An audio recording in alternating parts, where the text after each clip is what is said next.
La normalité sous ordonnance, le documentaire choc où l'appât du gain rencontre la détresse de l'être humain, présente. Sud Radio, la santé en mouvement, Vanessa Pérez. Bonjour et bienvenue dans La Santé en Mouvement, l'émission pour prendre soin de vous au quotidien. Et aujourd'hui, on va parler santé mentale, anxiété, dépression, burn-out. Pour beaucoup, ce sont des souffrances silencieuses, souvent invisibles, mais bien réelles. Et les institutions, malgré les alertes, peinent encore à répondre à l'ampleur du besoin. Avec nos invités, nous tenterons de comprendre les fondamentaux pour prendre soin de sa santé mentale. Qui du privé ou du public doit endosser la responsabilité de cette grande cause nationale et si notre système de soins est véritablement engagé pour soutenir les politiques de prévention. La santé en mouvement spécial santé mentale, c'est tout de suite et c'est sur Sud Radio. Sud Radio, la santé en mouvement, Vanessa Pérez. Et pour commencer cette émission, j'ai le plaisir, l'immense honneur, devrais-je dire, d'accueillir Myriam Salmi. Bonjour Myriam, alors vous êtes psychologue, psychothérapeute, vous êtes entre guillemets la psychologue des stars puisque vous travaillez avec de nombreuses personnalités comme Teddy Riner notamment, des entrepreneurs, mais vous avez également accompagné des personnes sans domicile et c'est important de le préciser. Alors Myriam, aujourd'hui on entend de plus en plus parler de santé mentale, de burn-out, d'épuisement émotionnel, mais concrètement, de quoi parle-t-on? Quels mots mettre sur ces mots qui touchent autant de personnes dans notre société moderne? Alors, je ne sais pas si ce n'est pas plutôt que des mots, que les gens soient vigilants à des changements de comportement, à de la fatigue, à des moments où on se traîne pour aller au travail ou pour se lever. Tout ça sont des symptômes qui paraissent anodins. C'est ce qu'on appelle l'invisible. Oui, effectivement, on ne va pas s'inquiéter parce qu'on a du mal à se lever le matin. Mais si ça s'installe concrètement, peut-être qu'il y a autre chose derrière et que ça, c'est peut-être le symptôme de choses qui peuvent amener à des situations plus inquiétantes. Alors j'ai envie de vous demander, quand on regarde autour de nous, entre la pression permanente, les injonctions de performance, le stress au travail et parfois l'isolement, on peut se demander si c'est la société tout entière qui va mal. Alors, je ne sais pas si la société tout entière va mal, mais en tout cas, nous, Français, dans notre culture, on sait souligner toujours ce qui va mal.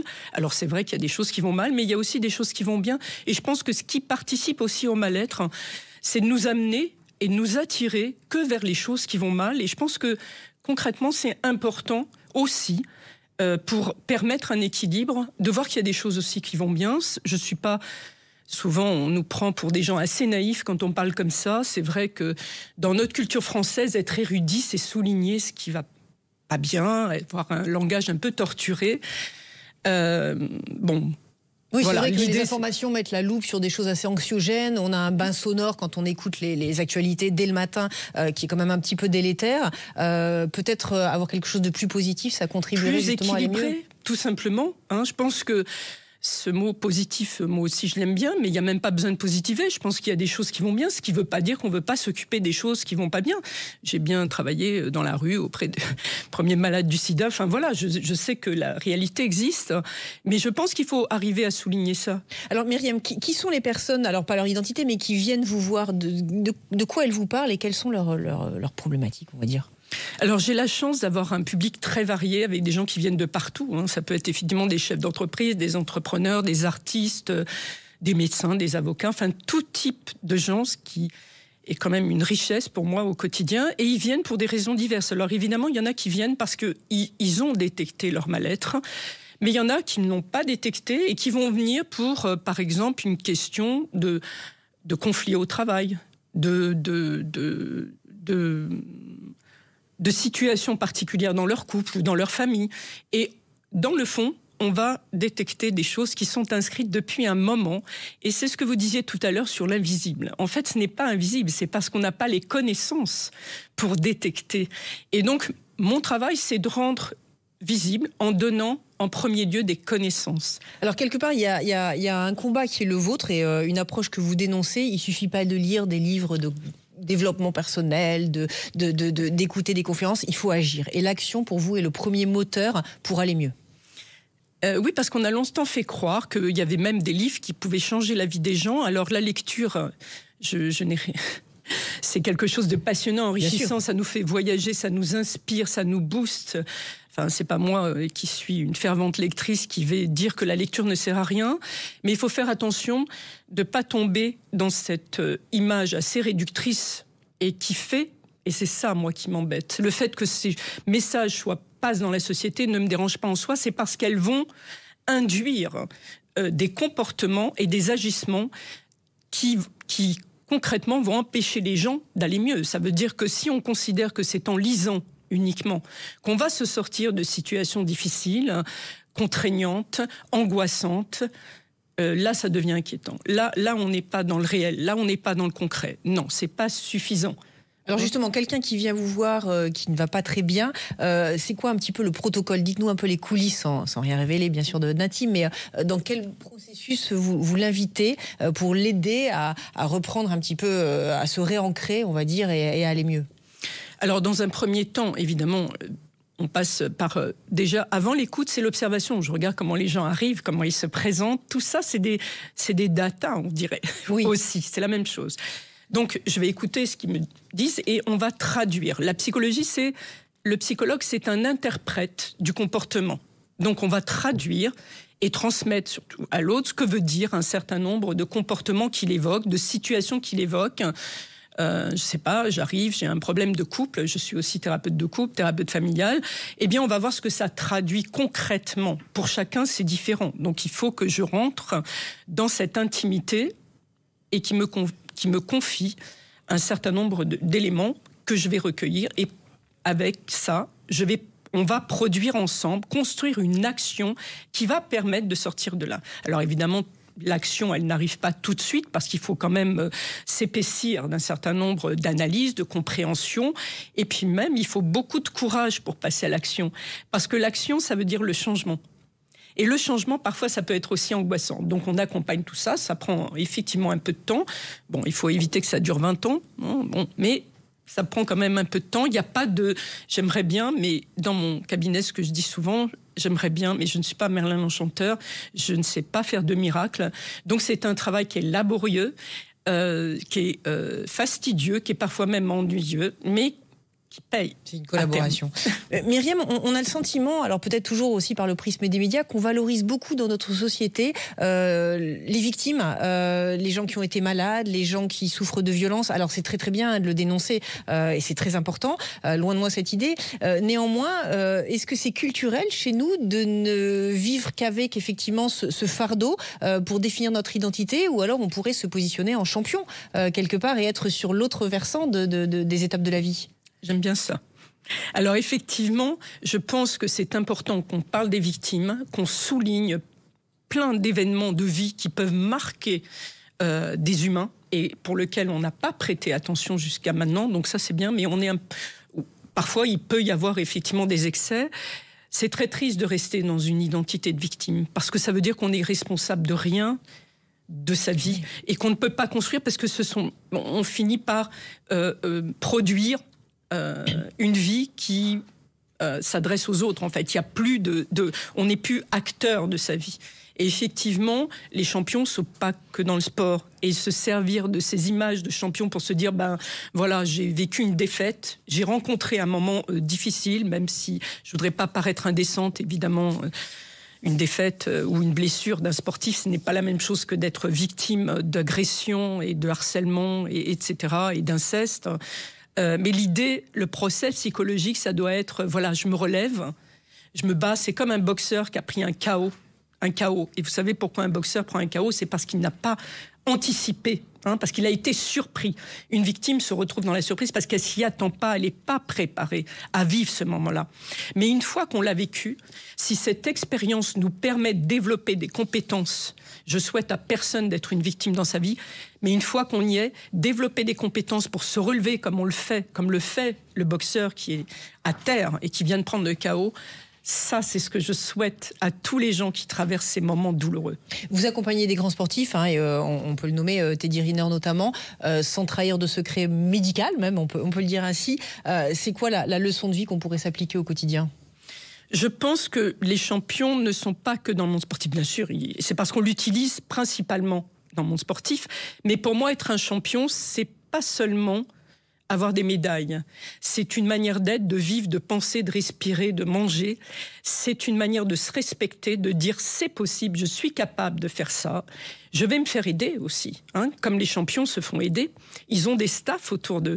Eh bien, je pense qu'il faut s'autoriser le luxe de s'adresser à des gens qui peuvent nous aider au cours de notre vie, de notre parcours, parce qu'on n'a pas toutes les réponses et qu'il y a des gens qui peuvent nous fournir ces réponses. Et ça, c'est important à entendre. Ne nous isolons pas dans ces moments-là. Ouvrons vers l'extérieur pour aller chercher de l'aide. La confiance et l'audace. Oui, oser avoir une vie meilleure. Et elle est accessible à tout le monde. Pour moi, c'est ça le luxe. C'est important de le dire, elle est accessible à tout le monde. Merci Myriam, je rappelle que vous êtes psychologue, psychothérapeute. Restez avec nous dans quelques instants. Nous aurons le plaisir d'accueillir le président du plus grand groupe mutualiste français. Peut-être en faites-vous d'ailleurs partie, pour qui la santé est un combat. La santé en mouvement spécial santé mentale, ça continue dans quelques instants et c'est sur Sud Radio. La normalité sous ordonnance, le documentaire choc où l'appât du gain rencontre la détresse de l'être humain, présente. Sud Radio, la santé en mouvement, Vanessa Pérez. Et pour continuer cette émission, nous avons le plaisir d'accueillir Stéphane Junique. Stéphane, bonjour. Alors, on le rappelle, vous êtes président du groupe Vive. Vive, c'est 11 millions d'adhérents au niveau national. Et vous êtes notamment l'auteur d'un ouvrage paru récemment aux éditions du Cherche Midi. Je le montre à l'écran pour nos auditeurs et nos viewers YouTube. La santé est un combat. Alors, dans cet ouvrage, vous dites que certes la santé est un combat, mais j'aimerais, moi, qu'on mette une loupe sur la santé mentale. Pour vous, la santé mentale, c'est aussi un combat, Stéphane ? Oui, parce que ça a été le parent pauvre de notre système de santé pendant des années. Ça s'explique d'ailleurs parce que culturellement, la santé mentale, on avait envie de l'éloigner. Pourquoi ?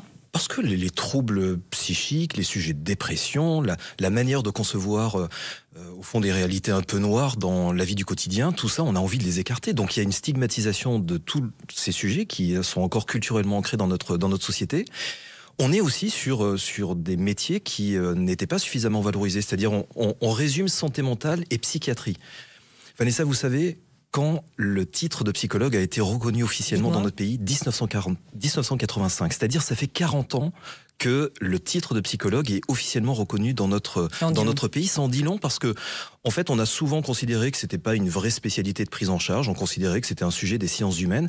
Et donc, le poids de la psychiatrie était fortement imposé dans notre système de santé autour des enjeux de santé mentale. Or, c'est un secteur qui a fait l'objet de désinvestissement d'une manière massive dans notre pays. Bref, on est dans une situation où, oui, la santé mentale était le parent pauvre de notre système de santé, alors que les besoins n'ont jamais été aussi importants. Alors subitement, effectivement, on a eu quelques sorties dans l'actualité de personnalités qui ont revendiqué justement être atteintes de certains troubles.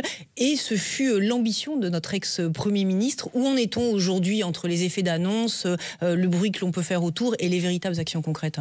Il y a une reconnaissance à travers la grande cause, c'est la grande cause nationale pour l'année 2025, avec derrière des actions qui sont des actions labellisées, qui interviendront dans l'ensemble des territoires, autour des enjeux de la prévention, autour des enjeux également de mieux expliquer quels sont les sujets de santé mentale, quels sont les signaux faibles qui doivent être repérés, et puis l'annonce du gouvernement qui devrait au mois de juin annoncer un nouveau plan de santé mentale qui ira dans le prolongement de la feuille de route qui avait été lancée en 2018 par Nias Buzyn. Donc, ce ne sont pas des paroles qui, pour moi, doivent rester en l'air, parce que, je le répète, nous sommes aujourd'hui dans un pays qui est confronté à des vrais besoins en matière de santé mentale, et surtout à un besoin de restructuration pour faire face à des inégalités territoriales, notamment sur des prises en charge qui restent importantes. Je suis préoccupé notamment sur la prise en charge des enfants et des plus jeunes. Vous avez une dizaine de départements aujourd'hui qui n'ont plus de pédopsychiatres en secteur libéral. Il y a donc urgence à agir. Alors, on parle si bien, mais agir, c'est mieux. Vous, concrètement, vous êtes un petit peu un laboratoire d'innovation et d'observation, on va dire, avec 11 millions d'adhérents au niveau de la mutuelle. Concrètement, est-ce que vous pourriez nous partager 2-3 actions très concrètes qui répondent à cette problématique de prévention ou de soins même ? Alors, tout d'abord, nos mutuelles sont engagées en premier plan à travers le remboursement des soins de psychologues. Ce sont 800 000 consultations qui sont remboursées par les mutuelles du groupe Vive. Et il y a un deuxième élément qui, pour moi, est important pour justement contribuer à la déstigmatisation de ces troubles et de ces maladies mentales. C'est le fait qu'on est engagé dans ce que l'on appelle les soins de premier secours en santé mentale. C'est-à-dire comment, à travers une formation de 2 jours, nous pouvons accompagner l'ensemble de nos adhérents pour les former sur les signaux faibles, pour pouvoir être attentifs dans leur entourage à ce qu'ils peuvent ce qui peut être des signaux, des symptômes d'une dépression ou en tout cas d'une fragilité psychologique. D'ailleurs, vous en parlez très justement dans une tribune parue récemment sur le burn-out des chefs d'entreprise. Il y a 7 millions de chefs d'entreprise sur lesquels justement on ne met pas forcément une loupe pour observer ce qu'il passe, alors que ce sont eux qui font aussi fonctionner l'économie. Vous pourriez développer un petit peu ce combat également ? Oui, Vanessa, c'est un sujet qui me tient particulièrement à cœur parce que on considère que les chefs d'entreprise, notamment les chefs d'entreprise qui sont de petite taille ou des artisans, on considère que ce sont des héros du quotidien, c'est-à-dire ils sont forts, ils sont solides, ils peuvent faire face à tous les problèmes, ils gèrent de la complexité, etc. Sauf que quand la santé de l'entreprise se dégrade, c'est la santé et la santé mentale en particulier du chef d'entreprise qui peut être dégradée. Et donc c'est un sujet qui me tient à cœur parce qu'on ne le prend pas suffisamment en considération.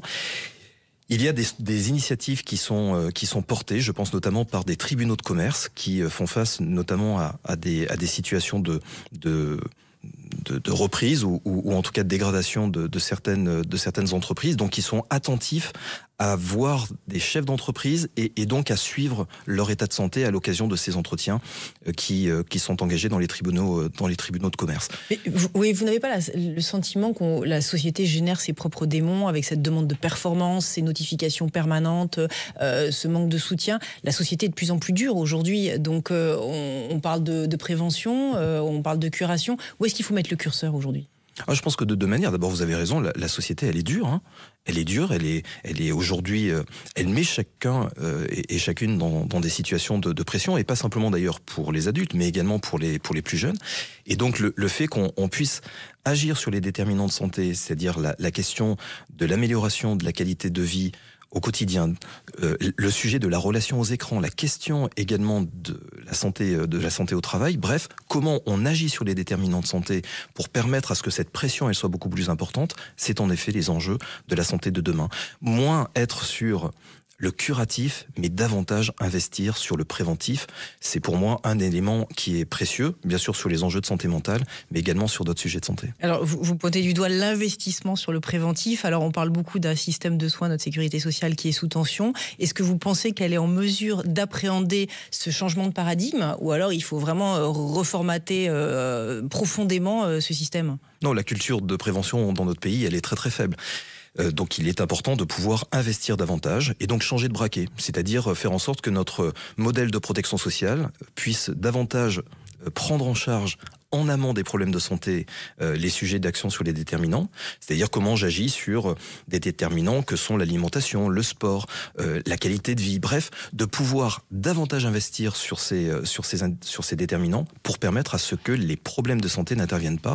Et donc le fait qu'on bascule d'un modèle de remboursement à un modèle qui soit davantage de prévention. Il est important, puisqu'on fête les 80 ans de la sécurité sociale, de ne pas négliger pour moi, un des éléments du patrimoine de notre pays, qui est la sécurité sociale.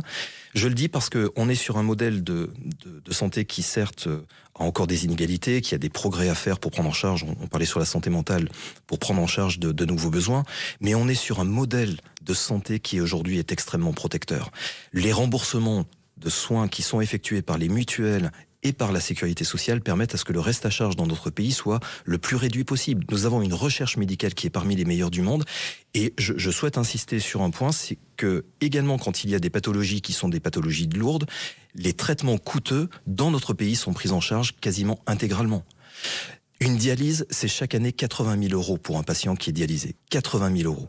Vous avez un reste à charge qui reste parmi les plus bas parce qu'il y a un remboursement de ces traitements lourds qui sont aujourd'hui effectués. Je prends l'exemple de la dialyse, je pourrais prendre l'exemple d'un certain nombre de traitements anticancéreux. Notre modèle, Vanessa, est formidable. Il est important de le défendre et de protéger. Je n'en doute pas, on peut louer ce modèle, mais ce qu'on évoque, c'est vraiment cette société qui est en train d'évoluer. Il y a de plus en plus de technologies, de plus en plus d'innovations. On demande de plus en plus à notre modèle de nous protéger. Est-ce que ce modèle a une viabilité dans les années qui viennent tel qu'il est conçu, ou alors il y a une réflexion qui a peut-être déjà été amorcée, qui va devoir s'opérer fondamentalement pour répondre à ces nouveaux enjeux? Bien sûr, avec le vieillissement de la population, l'innovation qui va coûter de plus en plus cher et pour permettre l'accès du plus grand nombre à ces innovations, on devra davantage dépenser pour notre santé, et notre modèle de protection sociale doit réinventer son modèle de financement.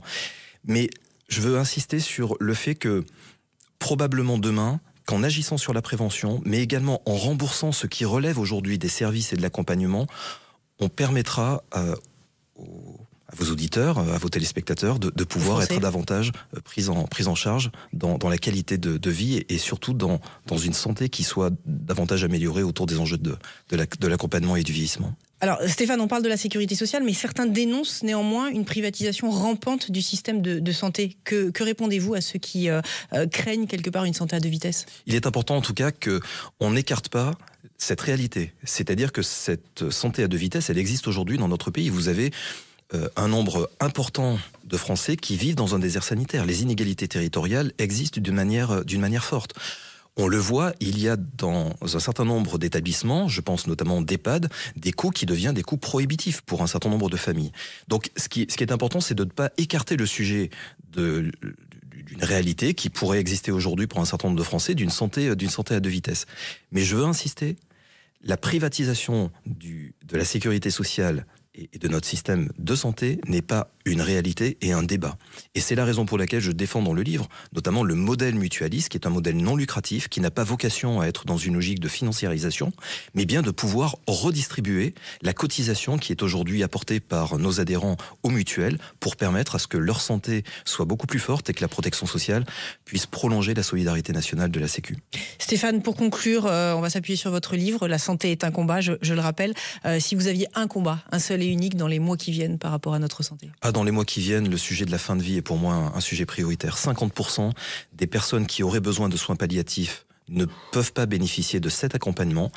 En 1999, il y avait une loi qui était une loi importante et qui inscrivait dans le Code de santé publique le fait que l'accès à des soins palliatifs soit garanti dans notre pays. Ça n'est pas aujourd'hui la réalité. Il est important que le Parlement, que le législateur puisse, sur ces questions de la fin de vie, avancer sur les soins palliatifs, mais probablement également sur d'autres prises en charge. À suivre de près. Merci beaucoup Stéphane Junique. Je rappelle que vous êtes président du groupe Vive et auteur de ce fabuleux ouvrage La santé est un combat, paru aux éditions du Cherche Midi. La santé en mouvement, c'est fini pour aujourd'hui. Je rappelle que vous pouvez retrouver toutes nos émissions en podcast sur l'application Sud Radio et sur vos réseaux sociaux préférés. Je vous souhaite une excellente fin de week-end et je vous dis à la semaine prochaine. Sud Radio, la santé en mouvement, Vanessa Pérez. Avec La normalité sous ordonnance. Le documentaire choc où l'appât du gain rencontre la détresse de l'être humain.